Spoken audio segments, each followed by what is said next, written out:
Before diving into the video, did you know that over 80% of you watching right now aren't subscribed? Your one like and one subscribe means the absolute world to this channel and helps us keep going. Hit those buttons real quick and let's get into the video. People who frequently transmigrate into redemption romances all know how it goes. The devoted male lead will do anything to pull the female lead out of the abyss, even if it costs him everything. He'll still simp for her relentlessly, no matter how ungrateful she is or how much she looks down on him. He'll keep giving without expecting anything in return. Even if she falls in love with someone else and cheats on him, he's supposed to stay where he is and wait for her to come back. Who could put up with that? So I transmigrated into a novel and became the male lead of a redemption romance. Rain poured from the sky. The female lead was drenched from head to toe, looking miserable and utterly broken. Yet she kept walking through the storm. I blurted out, "Good grief, Miss Rain-Soaked. You're already soaked silly and you're still trying to strike a dramatic pose?" The female lead was showing off her long legs in the middle of winter. I fired off another comment, "What a show off. Keep dressing like that, and you'll freeze your knees off sooner or later." The system fell silent for a moment before saying, "So you're not even remotely capable of being a redemption romance male lead, are you?" Chapter 1. The Cat in the Bathtub. I arrived in the novel right as school was letting out. A sudden downpour had packed the awning by the school gate with students taking shelter from the rain. This was exactly when the female lead, Clara, made her entrance. Wearing a white dress, she walked alone into the storm.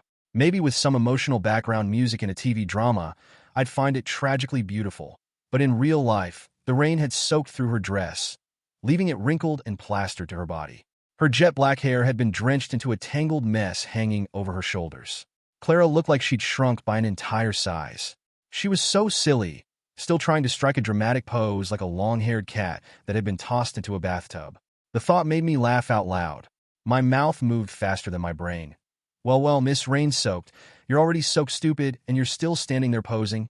After I said that, Clara seemed to glance in my direction from afar. Chapter 2. The Imperial Crown Umbrella. The system practically had a meltdown. "Boss, you're the male lead of a redemption romance. Your role is the redemption romance male lead. The correct thing for a redemption romance male lead to do is grab an umbrella, rush into the rain, and say." The system's electronic voice suddenly dropped into a low, dangerously seductive tone. "Clara, where do you live? I'm heading that way anyway. Let me walk you home." I scoffed. "What kind of nonsense is that? My house and hers are on opposite ends of the city. How's that on the way?" The system snapped back. "The earth is round, roads connect everywhere. Why can't it be on the way?" I replied coldly, "Oh, if a zombie apocalypse happened, no zombie would dare eat your brain. Do you know why?" The system asked, "Why?" I answered, "Because your brain's waterlogged." "What kind of simp system are you?" The system fell silent. Then it urged me to hurry up and order a cute aesthetic umbrella so that when it rained again, I could have another romantic encounter with the female lead. Reluctantly, I opened a shopping app and browsed through several umbrella stores. Then my eyes suddenly lit up. I found an umbrella whose entire canopy was golden, and on the tip was a miniature imperial crown like the ones ancient emperors wore. Now that was the kind of umbrella a majestic eagle of a man like me deserved. The umbrella of my dreams, ordered immediately. Chapter 3. Student Card Advantage. After the brief weekend, Monday arrived once again. I could barely keep my eyes open, dragging my exhausted body like a zombie to the bus stop. Suddenly, the system let out a goose-like shriek. "Ah, the female lead is here." I turned my head, and sure enough, Clara was strolling toward the bus stop at an unhurried pace. The system immediately started coaching me. "When she gets here, just say you forgot your bus card and ask if she can pay your fare." Absent-mindedly chewing on a steamed bun, I replied, "A bus card can only pay for one person at a time. That's common sense." The system paused. "Oh." Then it quickly added, "It's fine. The protagonists in school romances always carry coins with them." I was speechless. These days, unless someone goes out of their way to exchange cash at a bank, who even carries coins around? That was ridiculous. Sure enough, after getting in line ahead of me, Clara turned around and opened her palm. Inside were 4 coins. "You can use these for the bus fare." But the next second, beep. "Student card." The scanner chimed. I waved my student card with a smile. "No need. Student cards get a discount." Then I added, "You should get one too. It's pretty convenient." As far as I knew, Clara's family wasn't well off either. Clara stood there blankly for several seconds. Only when the driver reminded her not to block the aisle did she finally move farther into the bus. Meanwhile, the system was practically screaming, "Are you made of wood? Can't you be even a little romantic?" After several days together, I had already gotten used to the system's constant yelling. After all, my emotional stability was on the level of a capybara. On the bus, Clara took the window seat while I sat beside her. The system, clearly well-versed in every school romance cliché, spoke up again. When the driver suddenly brakes later, lean toward the female lead with the momentum and smoothly pull her into your arms.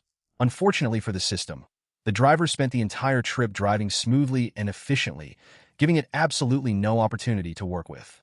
The system spoke as if it were disappointed beyond words. "Do you really have to stand that straight? Can't you bend a little and head over to the female lead side?" I declared with absolute conviction. My grandpa always said this. Your sexuality can bend if it wants to, but your backbone never should. The system fell silent for a moment before finally saying, "Your grandpa sounds like quite the character." Chapter 4. The Living Saint. Clara and I were in the same class, and she happened to sit diagonally across from me. She looked even sleepier than I was. The moment class started, she propped up her head and fell asleep.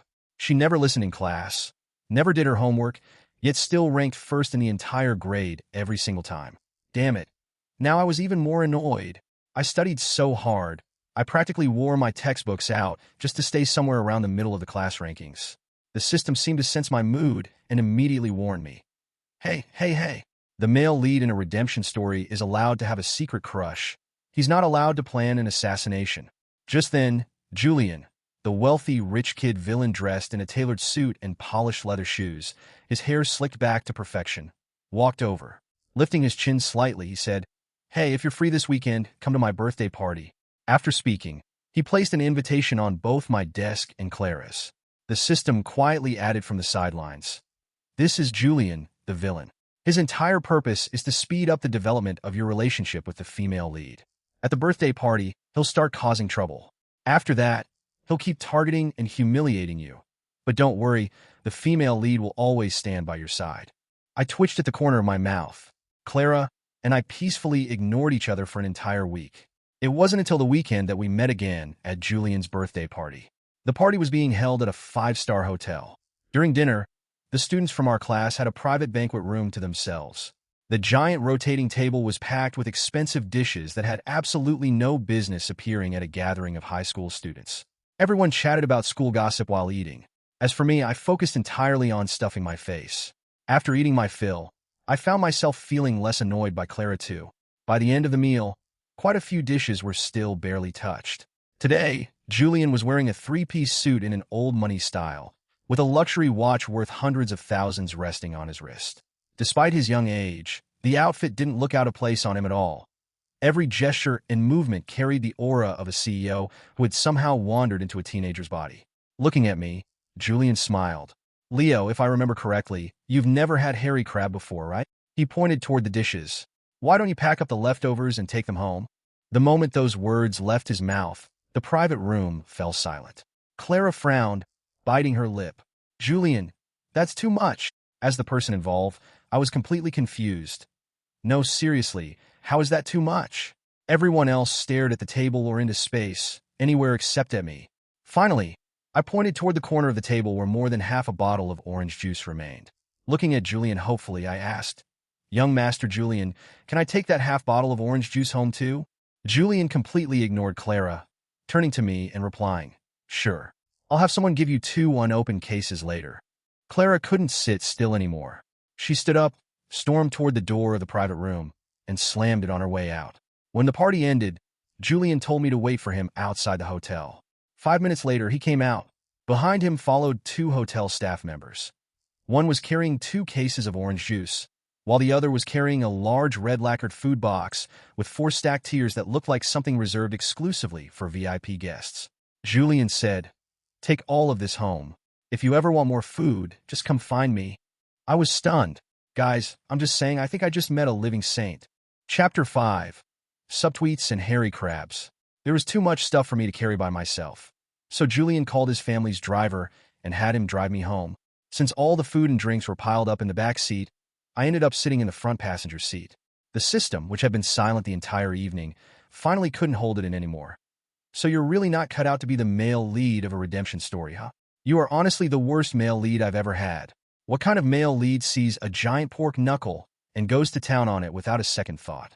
How did the plot derail this badly the moment it got to you?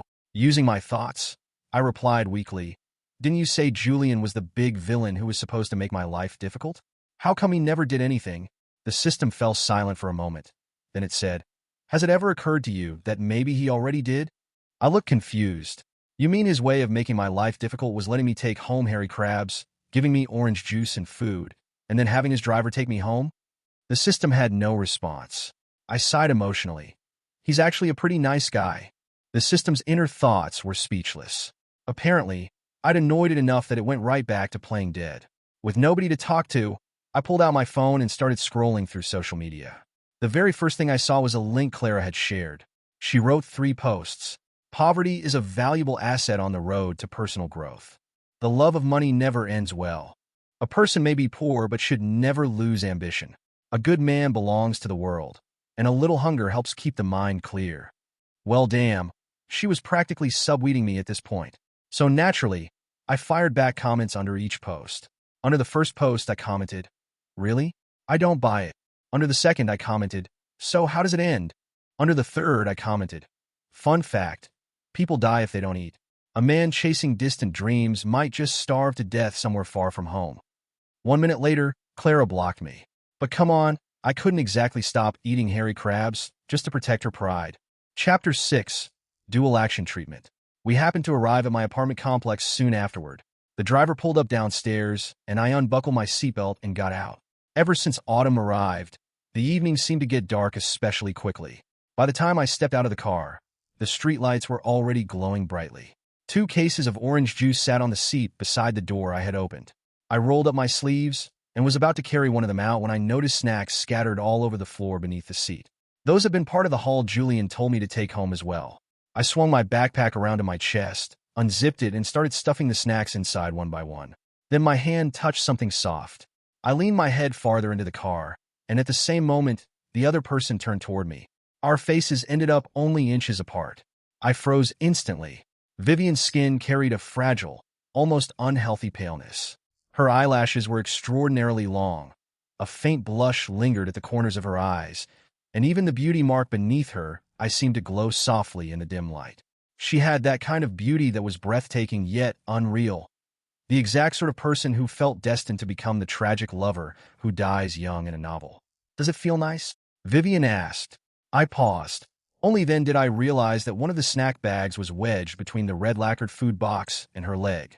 I licked my dry lips. It's okay, I guess. Nothing special, she replied. Oh, then I suppose that must have been terribly disappointing for you. I waved a hand. No big deal. Although Vivian was sitting down, she had been leaning her head against one of the food boxes. The back seat was packed with stuff, and it was already dark outside. That was why neither the driver nor I had noticed her. The driver finally spoke up. Miss, do you have somewhere you're trying to go? Vivian rubbed her face. A faint red mark from the pressure of the box was still visible on her cheek. I'm going to the hospital. Honestly, that destination matched her sickly, beautiful vibe perfectly. Still, weren't wealthy families in novels supposed to have private doctors who made house calls? The thought slipped out before I could stop myself. So why not just have a private doctor come to you? Vivian leaned back slightly and rolled her eyes. I'm actually on my way to get my fortune told under the bridge next to the hospital. I said, with a blessed life like yours, do you really need a fortune teller? Vivian let out a cold snort. I take life-preserving medication prescribed by doctors while listening to a fortune teller tell me I'll live to be 100. I have to say, you're quite the mix of materialism and idealism. She replied, that's what I call a dual action treatment. Chapter 7, A Rich Kid's Lackey. Like most male leads, this body had been born into an ordinary but happy family. My parents ran a breakfast shop. The hairy crabs I brought home were turned into giant steamed buns by my mom, with her signature secret sauce mixed into the filling. The buns smelled absolutely incredible. I found Julian's WeChat contact in the class group chat and sent him a friend request. For the verification message, I wrote, "Want a steamed bun made with hairy crab?" He accepted almost immediately, then replied, "Bring me a soy milk too." A moment later, a transfer notification popped up. plus 5,000 yuan note for buying soy milk. My entire mood at that moment was, one call from the boss, and your loyal servant arrives immediately. On Monday morning, Julian hadn't arrived at the classroom yet. I placed his breakfast on his desk. Unfortunately, Clara happened to walk in right at that moment. She glanced at me coldly before returning to her seat. The system sounded completely broken inside. It's over. In the female lead's eyes, you now look exactly like the rich bully's loyal lackey. After that, Clara didn't look at me a single time for the rest of the day. Not once. It wasn't until school ended that she finally spoke to me. I was waiting for the bus when Clara suddenly grabbed my sleeve from behind. Leo, are you really that short on money lately? If you need help, I can try to think of something. I froze for a second. Suddenly, I felt like Clara had been pretty unlucky to end up with a male lead like me. Not only had I done absolutely nothing to help her, she was actually trying to help me instead. I shook my head. I'm not short on money. Clara let out a quiet "oh." Her fingers slowly loosened their grip on my sleeve. Then I added, but thank you, Clara. For a brief moment she seemed stunned. Then she lowered her eyes and quietly withdrew her hand. Chapter 8. Transitive Support. Ever since Julian tasted the steamed buns my mom made, I became fully responsible for his breakfast every day. Our friendship progressed at lightning speed. During the National Day holiday, he even invited me over to his house. The birthday party had been held at a 5-star hotel, but the Liu family mansion was no less luxurious. The first person I saw there wasn't Julian. It was Vivian Liu, the eldest daughter of the Liu family, who rarely attended school due to her chronic poor health. Today, Vivian was wearing a white silk blouse, leaning against the sofa. She had an effortlessly alluring, mature charm, especially when she lowered her brows and focused intently on someone. Her pale fingers held a glass as she dropped sugar cubes and ice into it. "Want a sip?" she asked.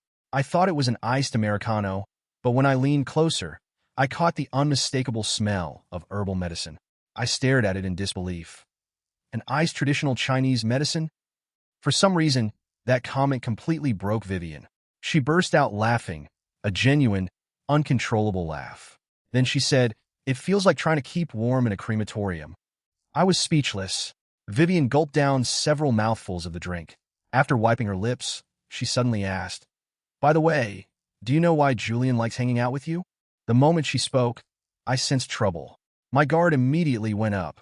I replied confidently, "Isn't it obvious? Because I'm ridiculously cool, handsome, and awesome." Vivian looked at me as if she had lost the will to live.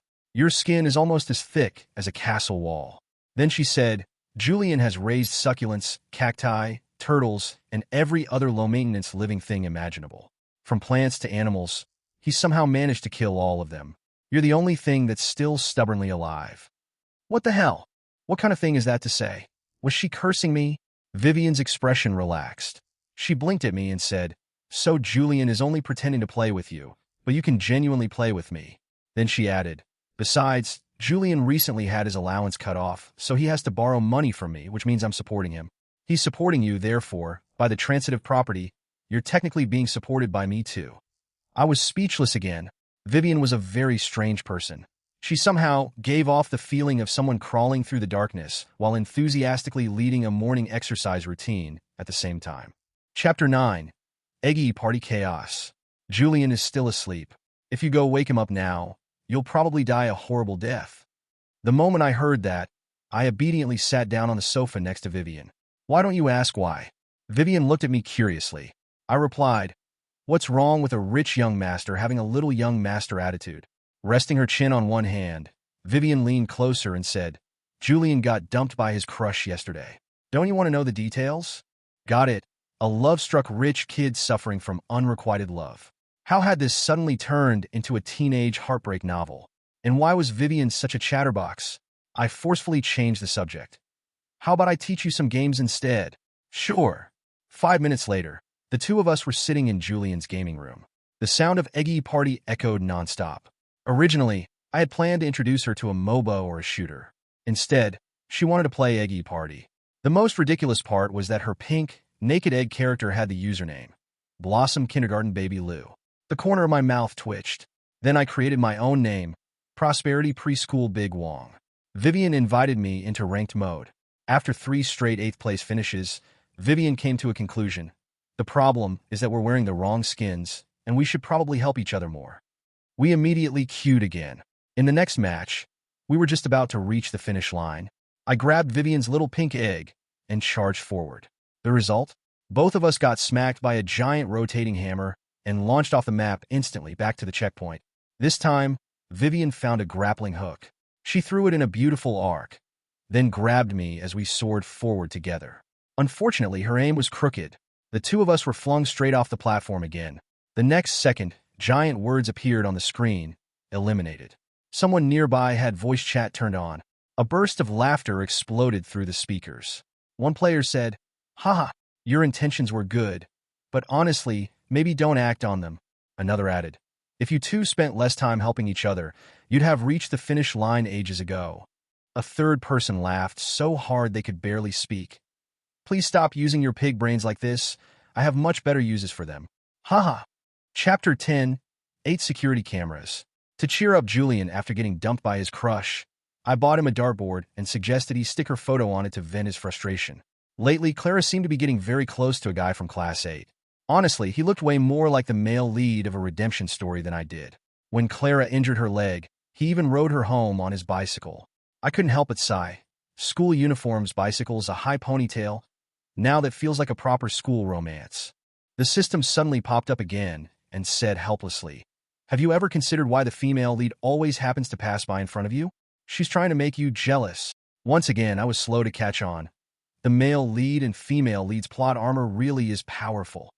The system sounded incredibly smug. "I told you already, as long as nothing unexpected happens, the male lead and female lead are destined to end up together. Besides, once your family's breakfast shop runs into trouble, you'll finally understand how sincere the female lead's feelings for you are." The system was especially confident whenever it talked about the plot. It continued, "Anyway, after your family shop gets into trouble, your parents will take you back to your hometown. Then the female lead will travel hundreds of miles just to find you. When a girl goes that far for you, even the coldest heart would melt." What? I instantly snapped awake, staring in shock. I shouted, "My family's breakfast shop is going to run into trouble." "Why would it run into trouble?" The system replied, "That's not the important part. It's just one of the hardships and setbacks you'll have to overcome on your journey of growth." I immediately took off, running toward home.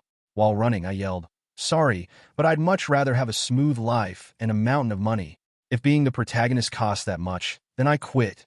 My dream is to be a wealthy and completely ordinary background character."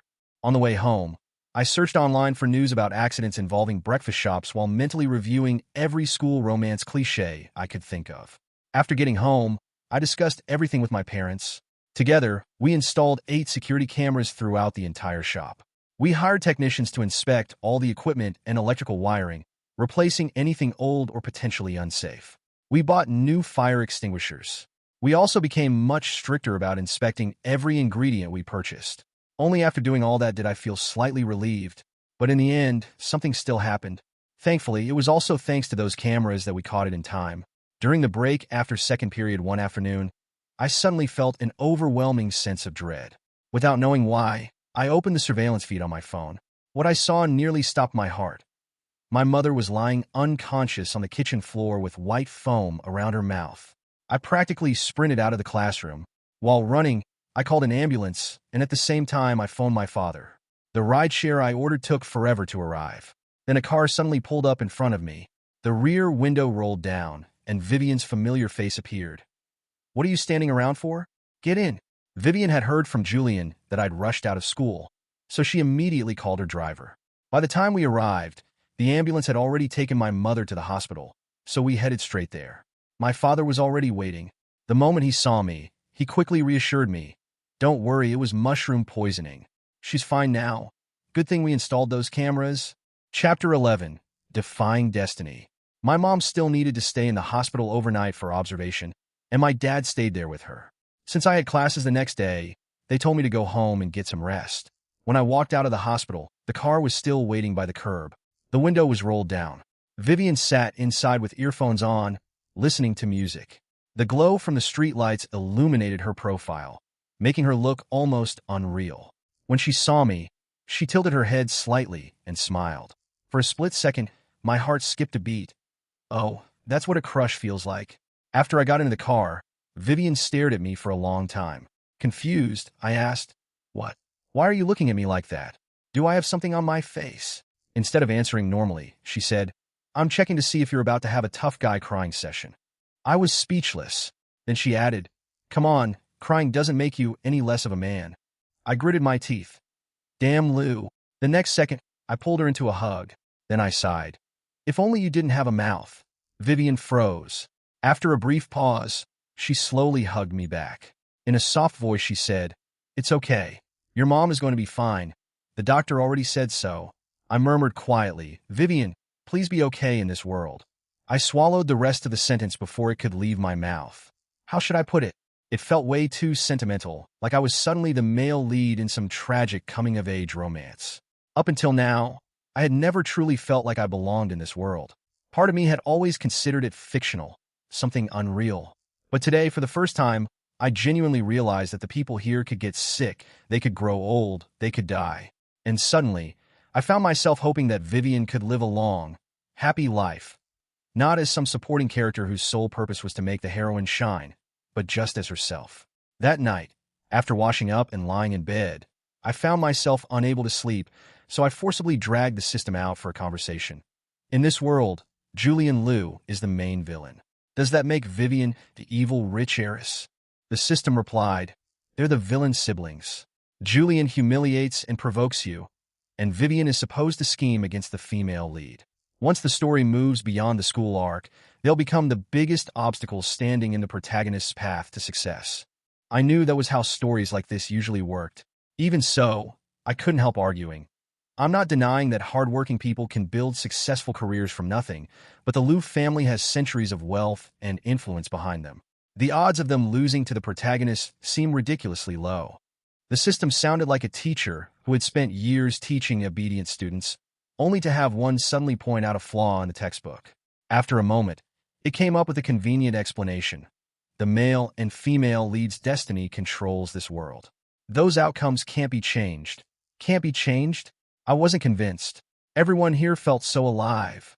Every single person had their own thoughts, emotions, and story. No one deserved to exist as an NPC in someone else's narrative. After a long silence, I finally asked, "Then what about Vivian in this world? Will she die young too?" The system seemed to notice the sadness in my voice. For once, it didn't answer. Chapter 12. Fireworks and Memories. In my previous life, I knew of Vivian too. More accurately, I knew of her. She didn't know I existed.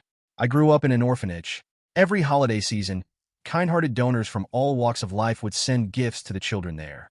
The reason I remembered the name Vivian was because, unlike everyone else who donated clothes or books, she donated fireworks. Every New Year, she had written a note on every fireworks box. "Every child deserves to witness the beauty of fireworks," next to a big, smiling face. Whenever I was bullied at the orphanage, it was those New Year fireworks that helped me endure. The Vivian from my previous life had started as a child actress. At 16, she joined a talent competition and debuted as a member of a girl group. She was beautiful, she was incredibly popular on television, and she was always smiling. During those years when I was barely hanging on, she became a source of strength I could lean on from afar. I thought she was happy. I thought she was living a wonderful life. But at 18 years old, she chose to leave the world herself. Only later did I learn the truth. Her adoptive parents had treated her as nothing more than a money-making tool. Whenever they were unhappy, they beat and abused her. Vivian gave all of her kindness and warmth to everyone else, yet she forgot to save even a little of it for herself. I didn't know whether the Vivian in this world was the same person or not, but I still hoped she could live a happier life. Chapter 13. Beating First Place. The next day at school, the monthly exam results were released. The first name I saw at the very top was Clara. The female lead was still ranked first in the entire grade despite rarely studying and barely doing her homework. The second-place student was Ethan, our class's academic representative. He wore glasses so thick they looked sturdier than beer bottle bottoms. The stack of practice exams he had completed was almost as tall as he was. If Clara didn't have protagonist-level luck, first place would definitely belong to Ethan. Ethan looked a little disappointed, but he quickly returned to his seat and calmly continued working through practice problems while updating his mistake notebook. The system seemed to have completely given up by now. After all, the story had drifted into an increasingly bizarre direction. So when our homeroom teacher announced that the class would be divided into one-on-one study partner groups, the system didn't jump out and insist that Clara and I be paired together. I rested my elbow on the desk and stroked my chin thoughtfully. If I was truly the male lead of this world, then my destiny should influence the world just as much as the female leads. Suddenly, I wanted to test something. Could the rules of this world actually be broken? I walked over to Ethan and asked if he'd be willing to form a study group with me. Ethan looked surprised, but he agreed. When I returned to my seat, Clara finally lifted her eyes, staring at me for a long moment. I had never studied so seriously in my life. I worked so hard that I was solving math problems in my dreams. The seating chart changed again, and Julian became my desk mate. Patting me on the shoulder, he clicked his tongue. Piglet's been studying so hard he's lost a whole pound. Don't get the wrong idea. He only called me Piglet because I had changed my profile picture to a cartoon pig superhero. Then he grinned. This weekend, your big bro is taking you out for some premium food. The moment I heard that, every bit of exhaustion instantly vanished. What I didn't expect was that Julian had absolutely no conscience. His version of premium food turned out to be dragging me to his family's private tutoring sessions. While Julian and I suffered through tutoring, Vivian sat nearby playing Eggy Party with the sound muted. I glanced at her screen during a break and said, "Your encouragement is surprisingly practical." Vivian blinked. "What do you mean?" I sighed dramatically. "Even a noob like you managed to reach Phoenix rank. That proves nothing is impossible in this world." Vivian stared at me for a moment before replying, "Wow, that was incredibly rude." Chapter 14. Hints from the Stratosphere. Julian couldn't stand how relaxed Vivian looked all day, so he ordered her to help grade my homework. Even though Julian and Vivian were twins, with Julian only being born 5 minutes earlier, Vivian was still completely suppressed by her older brother's authority. According to the system, the reason the Liu siblings ultimately lost in the original story was because the Liu family collapsed from internal conflict. So lately, I had started trying to brainwash Vivian. In my most sincere voice, I said, Vivian, you're not going to fight Julian over the family inheritance and end up destroying each other, are you?" I continued earnestly. "The world is simple. People are complicated. It's dangerous out there. Luckily, you have a great brother like Julian, using his not particularly sturdy body to shield you from the wind and rain while holding up a bright blue sky over your head." Vivian rubbed the goosebumps on her arms. "Are we talking about Julian?" I pressed on. "Think about it. One day your brother will be working himself to the bone, and you'll just stay home spending the money he earns, sleeping in his bed and petting his giant orange cat. Wouldn't that be the dream life? Why work hard when you can enjoy the fruits of someone else's labor?" Vivian stared at me strangely. To my surprise, the tips of her ears turned slightly red. Pressing her lips together, she said, "Why exactly would the two of us be sleeping in his bed? Can't we just buy our own?" Then she shook her head firmly. "That particular hobby of yours is something I absolutely cannot support. I have standards." I froze. "Wait, what are you even talking about?"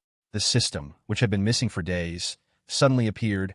"You're still rambling over there while she's dropping hints from the Stratosphere." I was speechless. City people really knew how to play these games. Before I knew it, final exams arrived. By the time the results were released, winter break had already begun. The class group chat instantly exploded. Screenshots of report cards flew across the chat nonstop. I was awakened by a flood of notifications. Ethan had sent me a long string of messages. I immediately spotted the important part. This time, Ethan had beaten Clara by half a point and successfully claimed first place. A smile spread across my face. I looked at Ethan's score and Clara's score over and over before finally checking my own. I had done exceptionally well, too. For the first time, I ranked within the top 200 students in the grade, 150th place. After working so hard for so long, I could finally see a little bit of progress. I had been right. The male lead's luck could influence the people around him as well. Maybe the Vivian of this world could have a happy ending too. Chapter 15. The Rescue in the Alley. Since I had done well on the exams, my dad increased my allowance. To celebrate, I invited Julian and Vivian to an amusement park. But halfway there, Julian suddenly remembered something important and rushed off on his own, leaving only Vivian and me staring awkwardly at each other.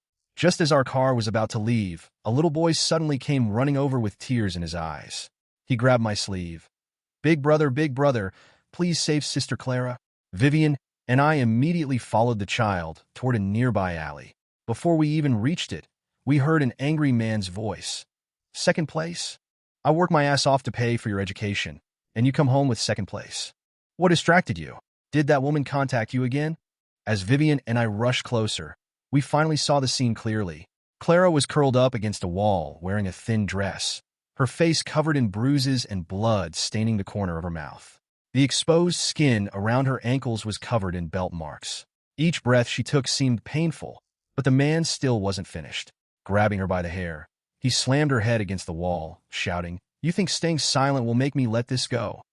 Just like your worthless mother, you filthy little brat. Just like her." A dull thud echoed through the alley. Vivian and I sprinted forward. "Let her go." I kicked the man hard from behind. Caught completely off guard, he stumbled and crashed to the side. Vivian reacted instantly. Working together with me, she grabbed a large woven basket she'd swiped from someone's doorway and slammed it over the man's head. "What the hell are you doing?" "She's my daughter. I can hit her and scold her whenever I want." "Get lost. You'd better stay out of this or—" I kicked him squarely in the leg. A miserable scream followed immediately. I had already noticed something earlier. The man limped. I wasn't exactly a saint, so naturally I targeted the weak spot. I quickly helped Clara to her feet, hoisted her onto my back, and Vivian and I ran toward the street as fast as we could. Clara's consciousness seemed to be fading, blood trickling steadily down from a wound on her forehead. Fortunately, the driver had already pulled the car over nearby to pick us up. Only after we got inside did I finally breathe a sigh of relief. But when I looked back, the man wasn't chasing us at all. Chapter 16. Clara's Letter. Vivian and I took Clara to the hospital. After examining her, the doctor said that most of her injuries were superficial, though she did have a mild concussion. Ever since learning that this world was a redemption romance, I had already guessed what kind of past the female lead probably had, but seeing it with my own eyes was still shocking. Vivian, who was usually talkative, suddenly became very quiet. I didn't know whether she was thinking about her former self. According to the system, Clara's mother had abandoned her when she was very young and run away with another man. Her father had already been insecure because of his crippled leg. After his wife left, he became even more unstable and unpredictable. His control over Clara grew increasingly strict. Whenever something upset him, he took it out on her. And this time, the reason he beat Clara was simply because someone had beaten her by half a point and pushed her down to second place. The next day, when I arrived at the hospital, I was told that Clara had already been discharged. However, she had left a letter with a nurse for me. It read, "Please forgive me for leaving without saying goodbye. I've decided to pursue a new life. For a long time, I fantasized about someone coming to save me, but this time, I want to save myself. My sensitivity comes from my insecurity. Leo, I've always envied you. If I were you, I could never interact with Julian as naturally and confidently as you do. The environment I grew up in shaped my awkward and contradictory personality. Sometimes I don't even know why I stand in the rain when it's pouring, or why I pretend not to care about things that matter deeply to me. But there is one thing I've always known clearly. I liked you. I remember the wind on the day I fell for you. I remember the shape of the clouds. And I remember the way you smiled. I once had a dream where we ended up together. In that dream, you failed the college entrance exam while I exceeded everyone's expectations. I secretly gave up a better opportunity and followed you to the same city. In that dream, you held me tightly in your arms. But when I woke up, I realized how unrealistic that dream was. If it were really you, you'd probably call me an idiot. So the person in that dream was you, and yet not you. Don't worry, Leo. My goal now is the law school at C University. If I achieve that dream, I'll do everything I can to help people who went through experiences like mine. I hope we meet again at the summit. And when we do, we'll both have become the best versions of ourselves. Wishing you all the best." After reading it, I couldn't help blurting out, "Wait a second. What does she mean I failed a college entrance exam while she overachieves? Where's the justice in that? Where's the law?" Jokes aside, I carefully folded the letter and placed it in my backpack. The truth was, this letter wasn't really written for me. It was written for the male lead she had imagined. On WeChat, I simply replied, "Your dream is a great one. Make sure you achieve it." Chapter 17. Confession over skewers. After the college entrance exam, Vivian and I went out for barbecue. The two of us sat at a roadside stand eating skewers. I was happily alternating between grilled meat and soda when Vivian suddenly spoke up. Can I ask you something?" I answered without even looking up, completely focused on eating. "Shoot," she asked. "What do you think of my brother?" I replied immediately, "He's great. Handsome, Rich, genuine, loyal, and the best bro anyone could ask for. Vivian casually handed me a few tissues. Wipe the drool off your face. Then she continued. So, how would you feel about Julian becoming your future wife's brother? I slapped my thigh excitedly. That'd be even better. As long as I cling tightly to my brother-in-law's leg, I'll never have to worry about food or money again. Vivian pressed her lips together, her cheeks turning bright red. Lowering her eyes, she quietly said, Well, you already have a future wife now. For the first time, my nonstop eating finally came to a halt. I stared at her in shock. Damn, Lou, were you just confessing to me? She nodded. Yep, glad you finally figured it out. I looked at her for a few seconds, then gave a solemn nod. Outstanding. Chapter 18. The Shape of the Clouds. One day, while helping me tidy up my things, Vivian accidentally found the letter Clara had written years ago. Since it had been tucked inside a book, the pages slipped out and scattered when it fell to the floor. While picking them up, Vivian happened to read a few lines, and thus began several days of suffering. If I'd ask, What should we eat? Vivian would reply, The Shape of the Clouds. If I'd invite her to a movie, Vivian would ask, Or would you rather watch the way I smile?